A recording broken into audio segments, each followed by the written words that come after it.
there. Welcome to Chatty Patty, the show where you, yours, and yours truly hear from some of my favorite artists and figure out what they're all about. I'm Patti Boo Rae, and today I'm getting on the horn with Chatti. Chai is the South Asian sensation of Newcastle. She's a performer and entertainer who melds the tradition of her heritage and culture with the modern Western life she's led. Hailing from Manchester, Chai started drag shortly after moving up north. Just this year, Chai came second place in Drag Idol Newcastle. She is really making a name for herself on the scene, and I cannot wait to get the inside sip. Okay, enough about me. It's tea time. Operator? Hello? This is Patti Boo Rae. Chatty Patty. Chai, welcome to Chatty Patty. Hello, thank you. Hello. I'm glad to be here. Chai, how do you answer the phone? Hello?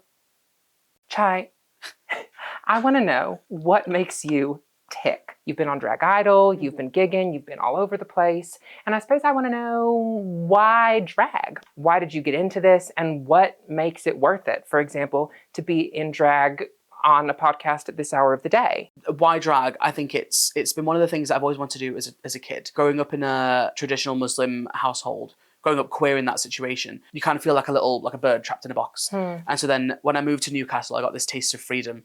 And I think the bird started flexing its wings, and I met Bonnie Love, Gloria Love, who are my drag mothers. And they were just friends at the time. And I think drag just felt like a step for me to explore my queerness, explore my identity, and perform. And then when I started being more public with it, younger queer brown people would message me and be like, "You're the first brown queen we've seen," which is wild to me because I have so many others that are the first that I've seen. So to be that for someone else is crazy. Who were your kind of inspirations when you were getting started?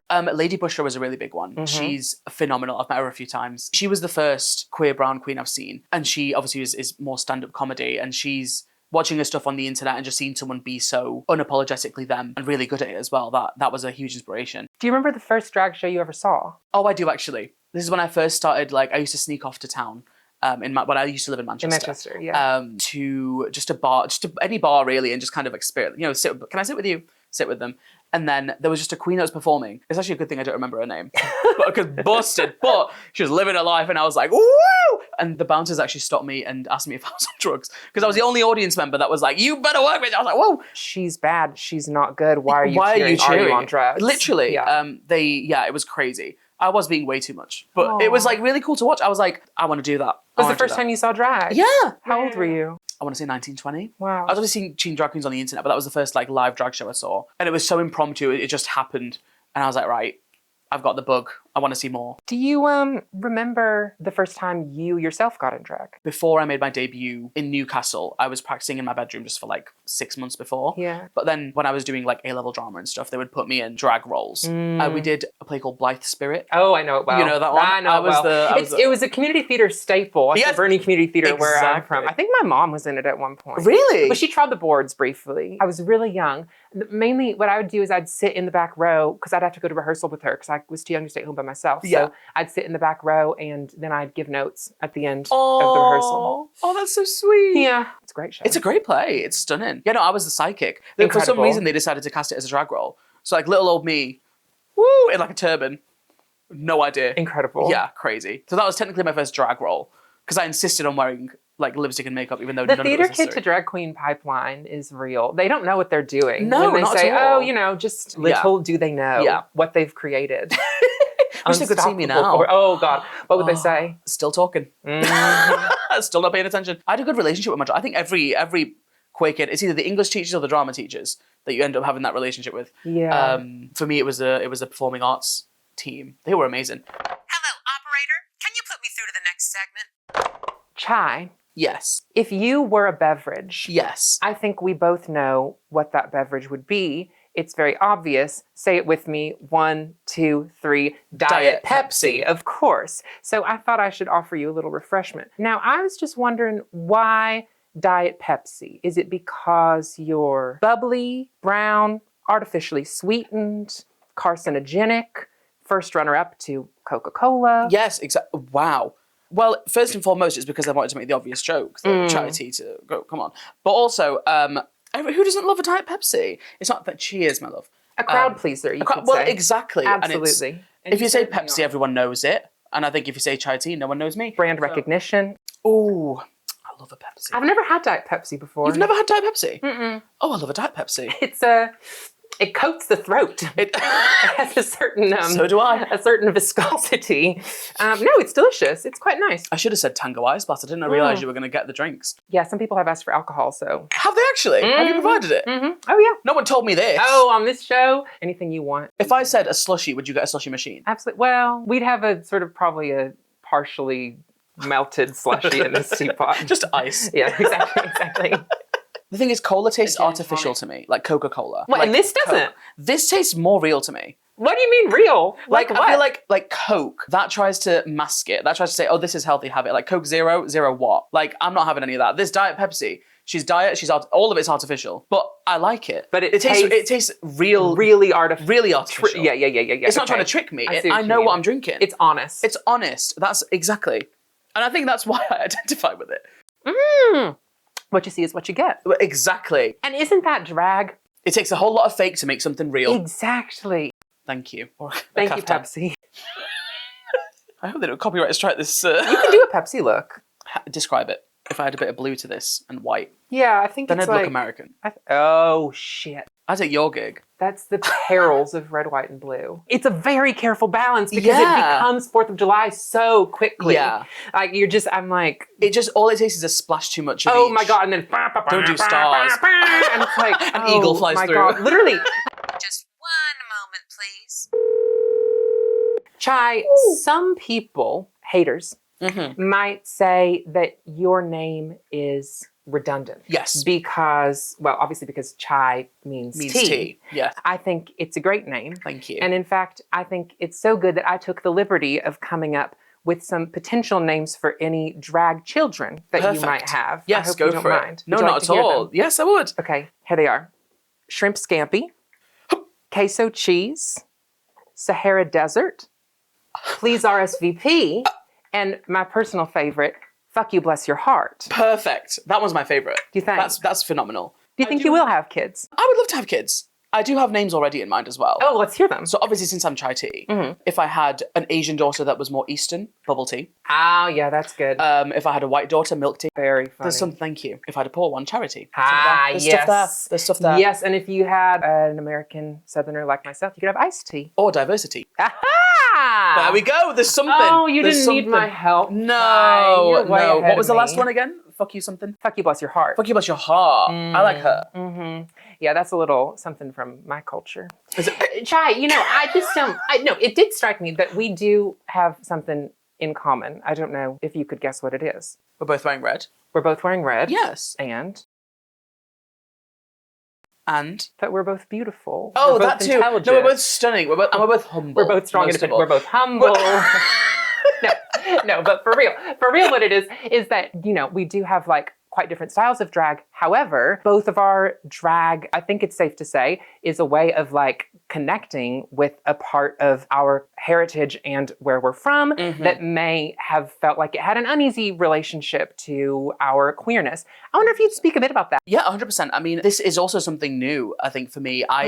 When I started drag, I think subconsciously it was running away from my heritage and my culture because it was such a non-safe space. And it's been fun through drag figuring out how I can express my culture and be proud of it without feeling like I'm back in, feeling the feelings of being caged. I mean, I was raised in a traditional Muslim household. My relationship with religion, with my culture and tradition, because those three things are so entwined just in general, I think queerness exists so separately to those, and then it's almost like having to use queerness to untangle. Like, I can respect my culture without preaching a religion, for example. Do you know what I mean? I think everyone kind of has to find a way to do that, in a way. Because your queerness, it represents who you are, whether you put that on display or not. For me, I grew up in a very conservative, like very religious community in Texas. Yeah. And my drag now is very much inspired by those church ladies. Yeah. Women who would not have liked me and would not recognize themselves in this. Yeah. But for me, like, they were just the height of glamour and everything when I was growing up. Yeah.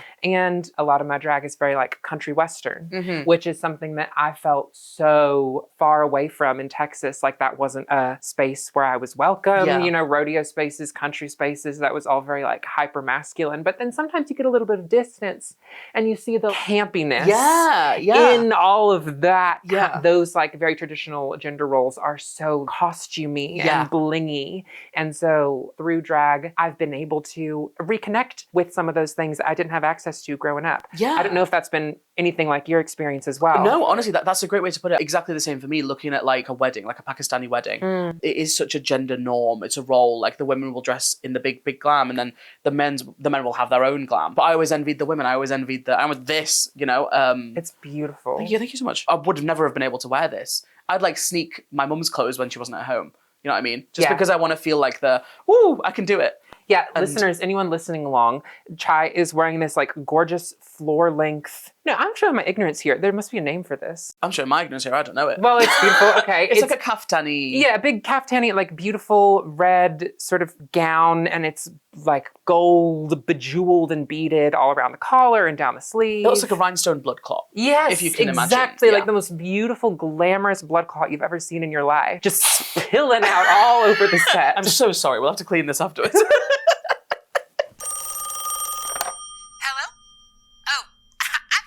Have the wrong number. My stomach just rumbled. Did you get that on mic? That was loud. So sorry. Blah blah blah blah blah blah blah blah blah blah blah blah blah blah blah blah blah blah blah blah. I'm scared. What the fuck? Oh, they're lovely. Aren't they just?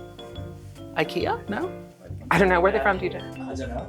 Well, I'm asking. Videos. Oh. They're vintage, Can I actually. take a souvenir?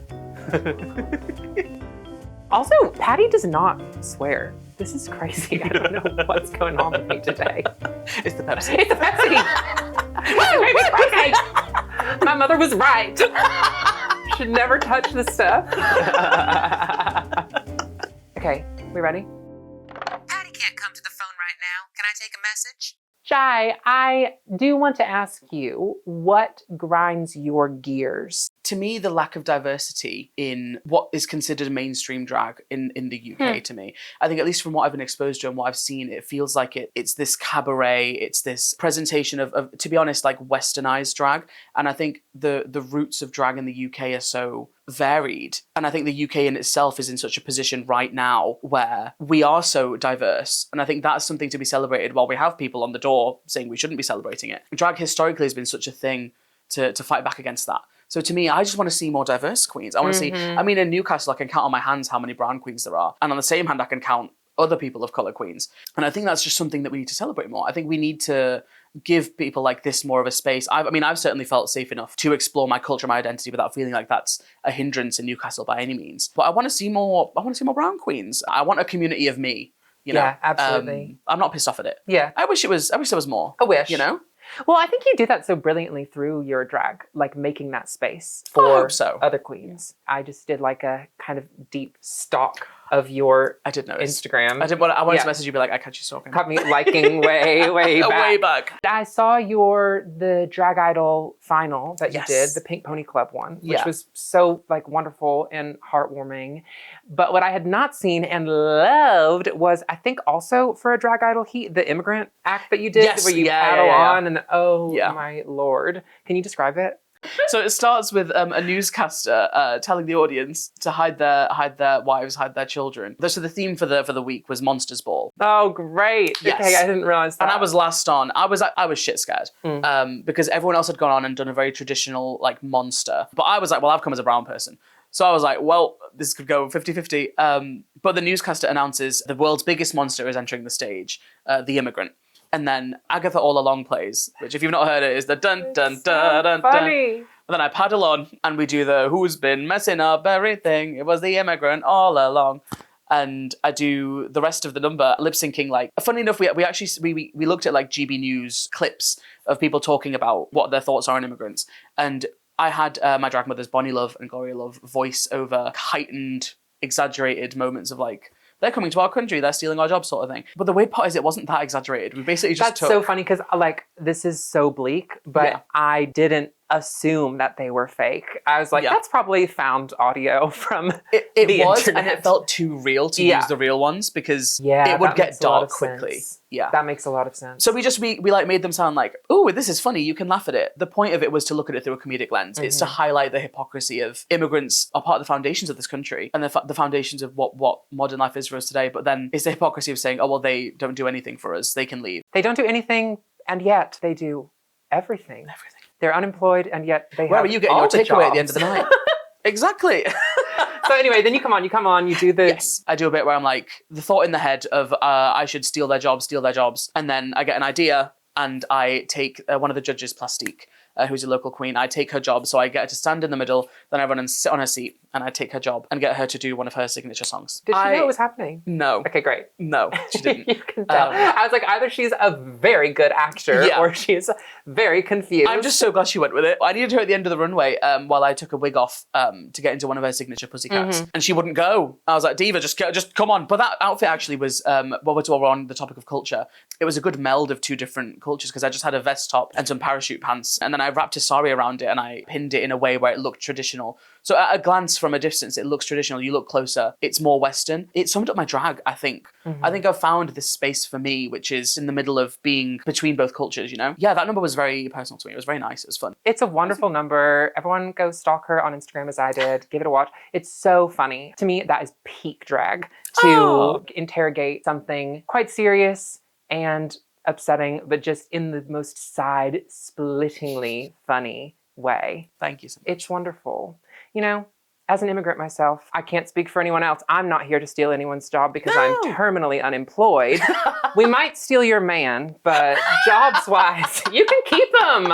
Should we For go the back? love of God. We'll go back. The set collapses, we're on a boat. I know. We're heading back. We're heading back. It's a long Atlantic crossing for me. And you all the way back to Manchester. Oh, I know. Over land and sea to Manchester.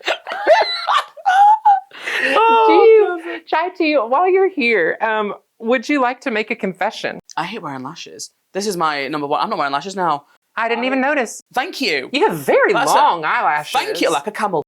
Beautiful. Thank you. Famously beautiful eyelashes, camels. Well, They do. because it gets rid of the sand. And I'm from somewhere that doesn't have sand, but I got the lashes. Have you seen this like crazy thing where men are cutting their eyelashes out with nail clippers to look more masculine? It's ridiculous. Absolutely ridiculous. It's first of all, that's drag. That is drag. At the end of the day, that's Amen. drag. No, I mean, to me, again, it comes back to this idea of like, what is a drag queen? Yeah. Like, if you're expressing yourself, if you're entertaining, that's drag. And again, I have long eyelashes. I'm going to put mascara on and call it a day. Because it's uncomfortable. Lashes are uncomfortable. Yeah. I don't know how you do it. I kind of like them. Like when you blink, do you not feel like you're in a different dimension? Yeah, but I love it. It's a better dimension. It's a simpler place where I go. It's what you got ordained. I blink real slow. And then I'm back. Can you hold on just a second? I have another caller on the line. Sorry, I blinked. I went to the other dimension. Yeah, it's gone. Chatti, Yes. when you first moved from Manchester, I'm curious what you felt like the differences were from there and Newcastle. Because I think... Oh, sorry. Just 1 second. I do actually have to take this. Oh. Hello? This is she? Oh. It's for you. Oh. Hello? Hi, Chai. I love you, alright. It's me, Miss Bonnie Love, your mother. So I thought I'd give you a little ring and ask you a little question. So, for those that don't know, you competed on Drag Idol this year. I'm sure you've already mentioned it several times in this interview. You had a fantastic run, even though you didn't win, like me. But everyone said you did amazingly and you looked fabulous, which you did. But could you share some of the craziest things we did backstage and in your flat to get you ready for the show each night? Love ya. Bye. Bye. Did she hang up? Yeah, she didn't even wait for me to say bye. That's rude. I know.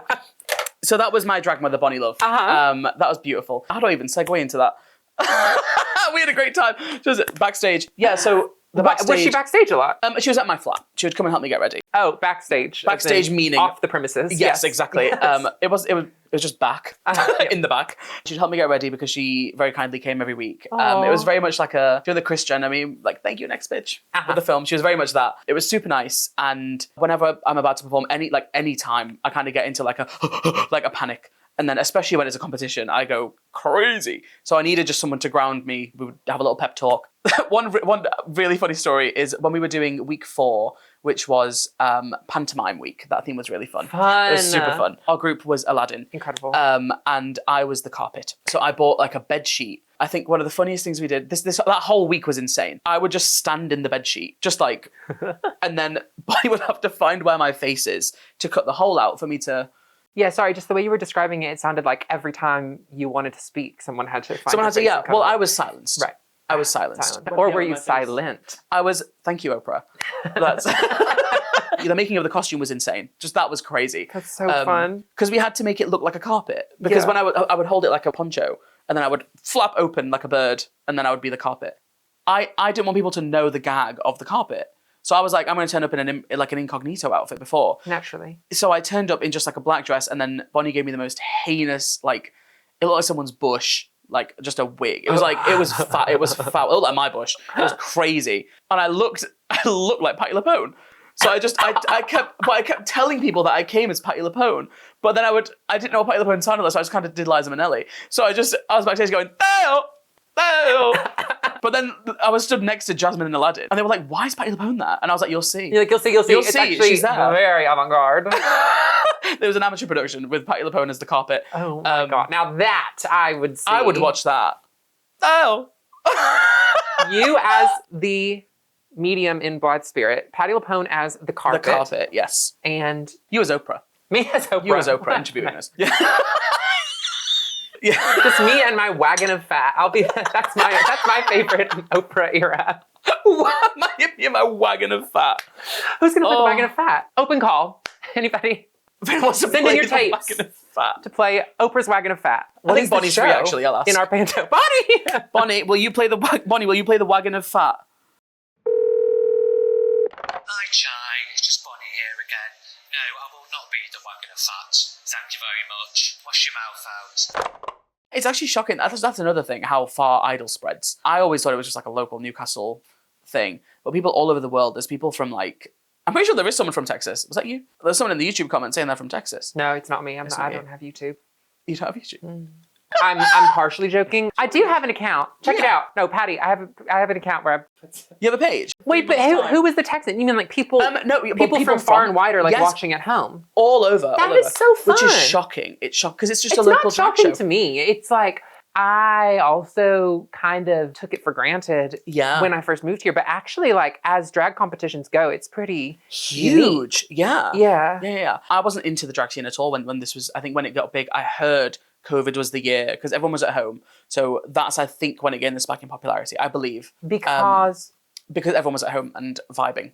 And were I think people like filming stuff from home doing it? No, I think they had a gap during COVID, but sure. because all the previous weeks and years are on YouTube. Everyone's kind of went back and... right. Yeah. Oh my God, that's so fun. Yeah, it's super cool.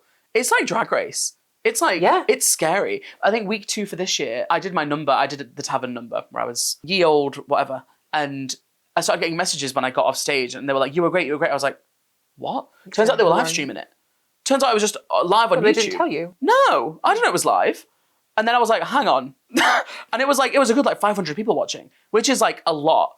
That's more than the bar can hold. Little do you know, this is actually being live streamed as we speak. Can we do the national anthem? Every corner of the globe. Do, chai, tea, patty, do. It's concerts for me. That's the thing, when it's a big arena and it's just standing. I can't stand for that long. This was my thing. Okay, I know I need to actually do questions because we're running out of time. Sorry. Genuinely, what is your view on this? Because I agonized. TJ, you can tell me too. I agonized over which tickets to buy. I've done seated and I've done standing. Obviously, you just need to do both. Yeah. But I can't. Well, if you do a seated, you can stand in the seat. Yes. Well, obviously I'll be standing. Yeah. Regardless. Yeah. But I just feel like if you're standing, sometimes even though you're closer, you can't see. No. And I'm tall. Some of the seats, I've seen artists start to do this now, where they'll sell seats at the back, but there's no screens, so you can't even see the artist. So like, I think I saw, I'm not gonna start drama. Not Beyonce. Taylor Swift, in case you're watching, I'm so sorry. Taylor, no, I've got words for her too, but you first. I mean, I saw on Twitter, there was an arena where they were selling tickets literally behind, or was it Taylor or was it Harry Styles? You couldn't see the artist or the screen. Is it just like to hear? Just to listen? Yeah, a podcast. It's actually this. Imagine if we sold seats Just behind the screen. Yeah, that's where the live audience is. Give us a cheer back there. Wow, they're loud today. In post. Oh my God, no. Here's what it is. We do a separate concert. So, Yes. okay, back-to-back concerts. Perfect. You're on the other side, Yes. lip-syncing along. Oh my God. And then why is no one, someone should do this. Like, within earshot of the big stadium concert. Yeah. Have a drag queen lip-syncing the concert. And They then could live sell stream. tickets. Yeah. I know. Chai, Yes. I know you haven't been doing drag terribly long and you've got a long career ahead of you, but so far, what are you proudest of? I know we've talked about Drag Idol so much during this, but it is my Pink Pony Club number. Yeah. It was a real culmination of, I think, everything that I am. I think it was a love letter to the Newcastle, just for allowing me to be part of this scene. And it was obviously a letter to my family. Like, it was very cathartic. I still remember vividly. It was like a core memory, like, you know, an Inside Out when like the ball comes out. Yeah. When they had the wings up, and there's a moment where I was in like my pink dress, and then Bonnie comes in while the rest of the cast are covering me, and then I have to change into a sari while obscured. And I just heard the audience singing along. Bonnie looks at me, she goes, "Breathe." I put on the sari, they reveal, and I come out, and it was like I couldn't hear the track. Like, it was just so loud, and I was lip syncing, but it wasn't a lip sync. I was like, like I was borderline singing Pink Pony Club at that point. It was just so beautiful, just to experience that, and the love I felt just come back at me was phenomenal. It was amazing. It felt like it was like I could quit drag and be happy then. Little me would have been happy to see that happened for me. Please don't quit drag. No, well, after this, directly after this. Is this the end? This is the big finish. This is the end. Yeah, it was lovely meeting you. It's been a pleasure. You have such a warm, radiant quality about you. And it's not just because of this gorgeous gold glitter on your face. That helps, but it's coming from within. Oh. And I feel like you must hear this all the time, but I just think you're a special kind of queen who you see once, you meet once, and you're just kind of a fan and along for the ride. Like, I would trust you to do anything. Like, I'll watch that woman chew her food. You're very entertaining and delightful, and it's just been an absolute pleasure. Thank you so getting much. to know you a bit. Thank you. Chai, I guess there's just one more question to ask you. Yes. Chatti, can I have your number? Of course you can have my number. 56.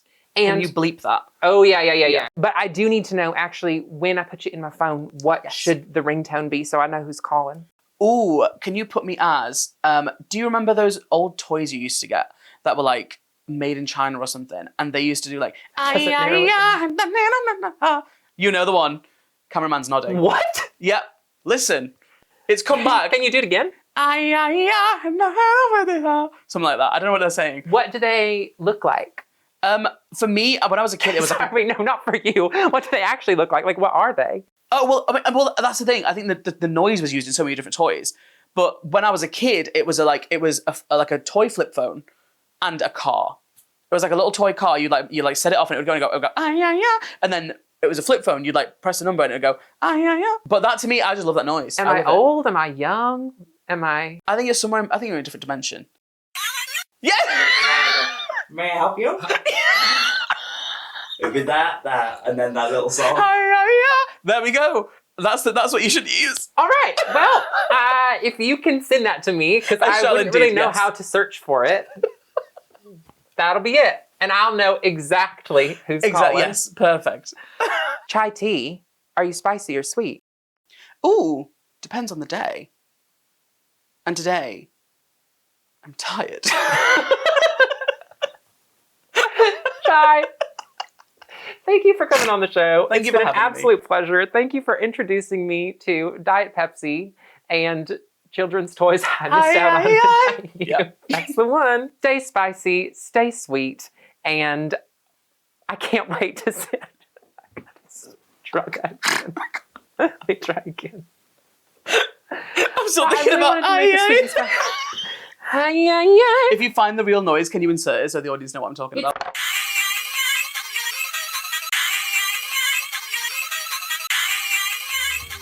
Chatty Patty is a podcast from Curious Arts and Patti Boo Productions, recorded and edited by TJmov. You can watch Chatty Patty on the Curious Arts Vimeo or on YouTube, or listen wherever you get your podcasts. Chatty Patty.